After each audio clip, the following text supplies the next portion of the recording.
بسم اللہ الرحمن الرحیم۔ میرے عزیز بہنوں، بیٹیوں اور بھائیوں، میں آپ کو 40 احادیث والدین کے حقوق کے بارے میں بیان کر رہا ہوں۔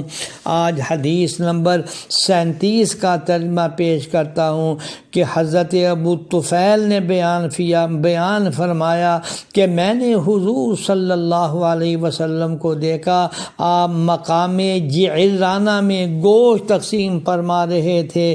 اسی موقع پر ایک عورت آ گئی، یہاں تک کہ آپ کے قریب پہنچ گئی۔ آپ نے اس کے لیے اپنی چادر مبارک بچھا دی جس پر وہ بیٹھ گئے۔ یہ ماجرا دیکھ کر میں نے کسی سے کہا یہ کون ہے؟ اس پر لوگوں نے بتایا یہ آپ کی رضائی والدہ ہیں۔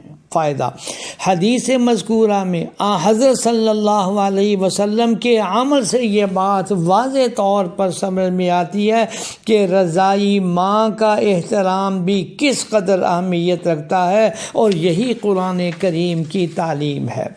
حدیث نمبر 38 کا ترجمہ پیش کرتا ہوں کہ حضرت صلی اللہ علیہ وسلم کی خدمت میں ایک دیہاتی حاضر ہوا اور کہا میرا باپ میرا مال ختم کرنا چاہتا ہے۔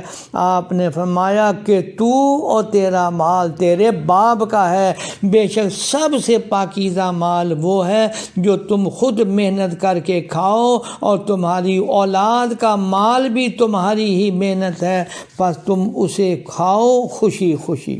فائدہ: حدیث مذکورہ سے معلوم ہوا کہ اولاد کا مال بھی والدین کا ہی ہے، اور وہ اسے اپنی مرضی سے استعمال کر سکتے ہیں، بشرطے کہ ماں باپ مستحق اور ضرورت مند ہو۔